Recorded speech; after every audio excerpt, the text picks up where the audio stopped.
Okay, today we pick up with the Korean conflict. Between 1950 and 1953, the U.S. is going to be involved in Korea. Well, why are we involved in Korea? Well, there's several different factors in that. The first being that we were there to guard the 38th parallel. Now, the 38th parallel was the boundary line that split the country of Korea into two after World War II. If you remember, when we were coming in to defeat Japan, the Soviet Union came in from the north and stopped in Korea, and the U.S. came in through the south and stopped in Korea. And so that situation is what's going to lead into the country being divided as it is. So it is divided into North and South Korea by the 38th parallel. And you had different leaders for both sides. In South Korea, you had a man named Syngman Rhee, and he has the U.S. support. And the South Korean army at this time was more of a police force. It really wasn't that terribly well trained or powerful because they had U.S. support, so they didn't really think they needed to have all that. In the north, you had a man named Kim Sung, and he will have Soviet support, and the Soviets' support will include bolstering the North Korean army, and so their force is roughly 90,000 strong, and it has been trained by the Soviets, so it has the right equipment, and it is very highly trained as opposed to the South Koreans. So what happens is that North Korea is going to invade South Korea in order to take complete control of the country and bring it into communist beliefs. June 25th, 1950, the U.S. and the South Korean troops will be pushed all the way back to something called the Pusan Perimeter. And it's the Pusan Peninsula is where they are pushed back to, and they have just this tiny area. And so the U.S. and their allies are pushed back by the North Korean forces. Technically, it was UN forces that were in charge there, but mostly they were U.S. troops. So we tend to think of them as U.S. forces. Now, the reason that they're so easily pushed back by the North Koreans is that, for the most part, our troops had pretty soft occupation duty in Japan. They're kind of out of shape. They're ill-armed. In fact, we are at our lowest state of readiness since Pearl Harbor. And so we really were not ready at all to engage in any type of major warfare. Well, Douglas MacArthur is going to be put in charge of the forces in South Korea after the attack by North Korea. And if you remember, Douglas MacArthur from the Philippines and from other pieces of history that we've learned already, he's kind of a gung-ho kind of guy. He wants to be in there. So there is no war declaration by the U.S. because, again, we are there as part of a UN force, not as our own separate country.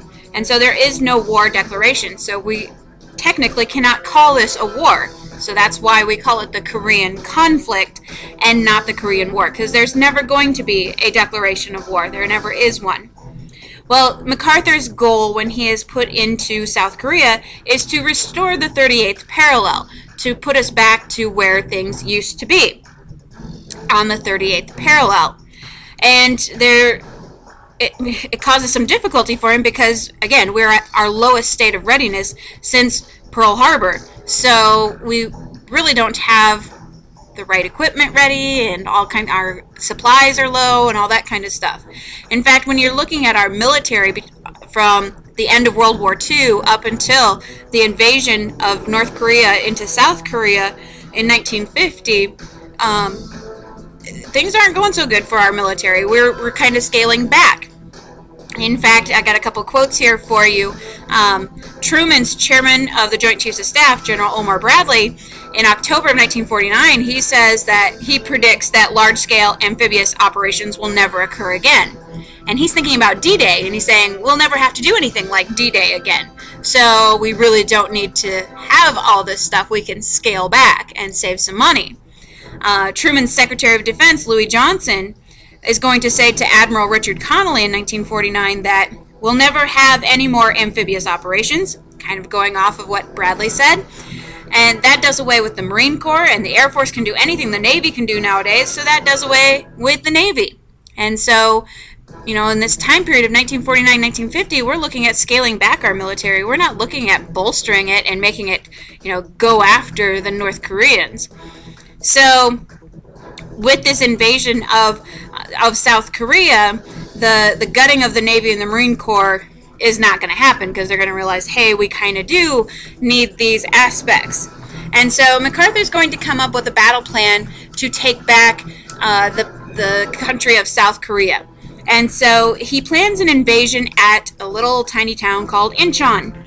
And this will take place in September of 1950. And the battle plan is that we're going to bombard them, so we're going to bomb Incheon, and then we're going to follow that up with an invasion. Now, the importance of Incheon is that it does help to supply Seoul. Seoul is the capital city. And so the attack plan is to take this little island called Walmido Island, which helps protect the harbor around Incheon, and then we're going to invade the city of Incheon using an amphibious assault, something that Omar Bradley said we'll never use again, and that the Secretary of Defense says we don't need the Navy, we don't need the Marines, but those are the guys that do the amphibious assaults. So MacArthur's going to invade with that amphibious invasion at that port city. It is very strategically tempting because it's perfect for us to cut off their supply lines, but it's also tactically challenging for us. And the reason for that is because it's a very long approach to get into the harbor, so we could easily be spotted and taken out. The channels are shallow, so we could get hung up somewhere. We don't want that. The beaches aren't very good for attacking, and the tidal range is all going to restrict our operation to just a few hours. So if we couldn't get it done in that amount of time, it wasn't going to happen. But we do manage to pull it off, and we do cut off the North Korean troops from their supplies, and we cut them, and so it basically forces them to retreat, and it puts them on the run. So the Incheon invasion is very successful. The North Korean supply lines had been overextended, and so they were trapped between the Pusan forces and MacArthur at Incheon, and so they're kind of stuck between a rock and a hard place kind of thing. Well, MacArthur, feeling kind of glorious after this incredible win, decides to change the goal. The new goal is going to be to reunite Korea as one country under Syngman Rhee. So we go from a policy of containment, of keeping communism where it is and not allowing it to spread, to overthrowing the communist regime in North Korea. Well, MacArthur becomes a hero because of this, and so he continues to attack North Korea, and the North Korean forces are pushed all the way back, and he presses on to the Yalu River. But his orders are that he's not to take any action against China. It's okay if we are picking on the North Koreans, but we are not ready. We are not prepared to take on the massive amounts of troops that China could throw at us. So MacArthur presses on his battle plan to the Yalu River, and his orders were to only send South Korean troops to the Yalu River, but he sends U.S. troops too, so he's disobeying orders. Well, the Chinese reaction is that they're going to warn the U.S. to back off, and they start massing 1 million troops on the border. And the Chinese continue to help out the North Koreans. They send supplies, and they promise that if the U.S. sets foot in Chinese territory, that they will drive the U.S. into the sea, that they are going to make sure that we will not be a presence at all in Korea. We won't get the Pusan perimeter at all. So that's a huge message that we shouldn't really be messing with them. Well, MacArthur keeps challenging and challenging and challenging the Chinese, and just kind of, it's like poking a stick at a bear kind of thing. It's not a good idea. It's not something you should do. And so President Truman is basically going to say, hey, we need to have a talk so we can get our strategy figured out here. And so they decide to meet at Wake Island, which is an American-held territory. And Truman calls him to meet him at Wake Island, basically to straighten MacArthur out. Well, it's kind of interesting what happens, because MacArthur gets there first, and Truman, when he comes off the plane, MacArthur doesn't salute him. And a lot of people notice this, and they take it as a sign, because Truman's the commander-in-chief. regardless of whether he's a military person or not, you're supposed to salute him if you are a military personnel. And MacArthur doesn't do it. So it shows a lack of respect for him. But they meet, and Truman truly believes that he's got MacArthur straightened out, that they're on the same page now. And MacArthur, as soon as he gets back to the front lines, he begins to threaten China. He starts saying that he's going to bomb them and all kinds of stuff. And 200,000 Chinese are going to cross the Yalu River, which are going to force MacArthur into a retreat. So here we had a strong position on the Yalu River, and because he couldn't keep his mouth shut, we are forced to retreat. So MacArthur wants the authority to bomb China north of the Yalu. And Truman really fears widening this war anymore. He's like, we've already got enough on our plate. And so he begins to have peace negotiations. And he's not going to try and reunite North Korea with South Korea. He wants to establish that 38th parallel. He wants to go back to the status quo. Well, MacArthur has his own agenda. And so he issues his own statement without Washington approval, basically taunting China with their inability to take South Korea. And he threatens a nuclear attack. He doesn't have the authority to do that. He can't do that. That's insubordination.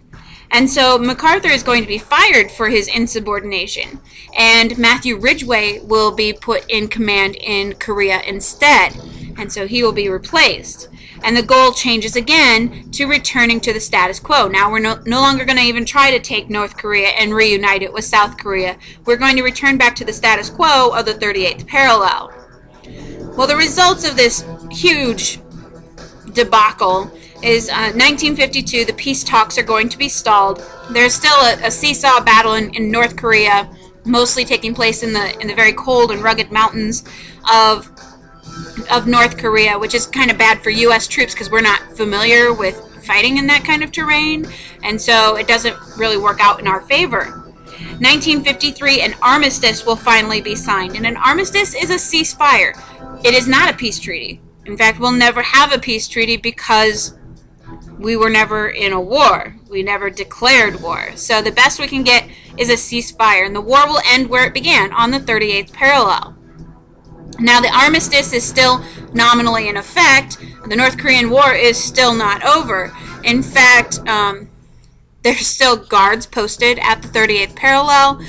Visitors are required to sign a form that begins with this sentence: the visit to the joint security area at Panmunjom will entail entry into a hostile area and the possibility of injury or death. And so there's the possibility that if you cross inadvertently into the wrong side, you could be shot on sight. So the tensions are still very, very high there. And in fact, there's several things that North Korea will do to kind of, again, poke a stick at the bear, but this time at the U.S., saying, we kind of won, sort of thing. They have this village called Kijongdong, which is a propaganda village that is just inside of North Korea. It's visible from the DMZ, or the demilitarized zone, and the village is fake. It's not a real place, but you can see it from the DMZ, and so they have lights programmed to go on and off throughout the day. They blast propaganda messages and music 24/7 that promote communism.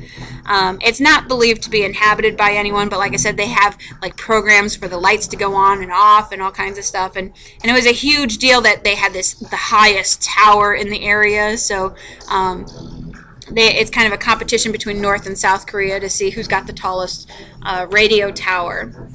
Other things that will take place that continue to kind of highlight the tensions between North and South Korea. The Bridge of No Return is located at Panmunjom, and it links North Korea and South Korea. And in fact, on this bridge, they had an exchange of prisoners after the armistice. Until 1976, both sides could go into the DMZ, but you will have an incident that takes place in 1976, which is going to close it down. And that's the next thing we're going to talk about real quick, is the axe murder incident in 1976. And the axe murder incident what happens is that there's a tree, this poplar tree, in the DMZ, or the demilitarized zone, and it was blocking the sight of the South Koreans from seeing North Korea and what they were doing. So they decided to go in and chop it down. So 19 U.S. and South Korean soldiers go into the DMZ to trim the tree, to get it out of the way.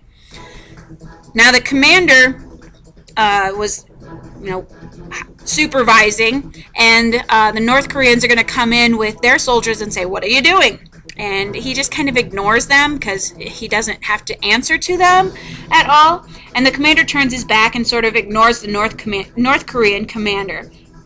And he takes that as a huge insult. And so the North Koreans will be joined by 20 more men at the commander's request. And once those new North Korean troops show up, they begin to attack the unarmed men in the demilitarized zone, and they use the axes that were dropped by the tree trimmers, and they kill 2 of the U.S. commanders, and they wound all but 1 of the others. And so huge mess that was made. It increases the tensions between the two, and what the U.S. is going to do is that they're going to retaliate. Basically, they're going to bomb the crap out of where this tree was. It's called Operation Paul Bunyan, basically using overwhelming force. It's kind of a show of force to say, mess with us again, and this is what's going to happen to you and your people, not just this tree, kind of thing. So they just completely obliterate this tree as a sign of power. So anyway, so that brings about the end, well, not really the end of the Korean crisis, or the end of the Korean conflict with the armistice. When you look at the tally of the numbers, 36,576 U.S. troops were killed in this conflict. The popular number that people like to put out there is 54,000, but that includes the global deaths that happened during this time period of 1950 to 1953, which means that if somebody died in Greenland because of an infection, that they were considered a Korean War veteran, but it's not the same thing. 8,142 will be missing in action. About 2 million Koreans, both North and South Korean, together will be killed, and about 1.5 million Korean civilians will also be killed during this time period. The U.S. spends $20 billion. We use about 75 million tons of material and about 3.3 million tons of ammunition. So it is a very costly war for us.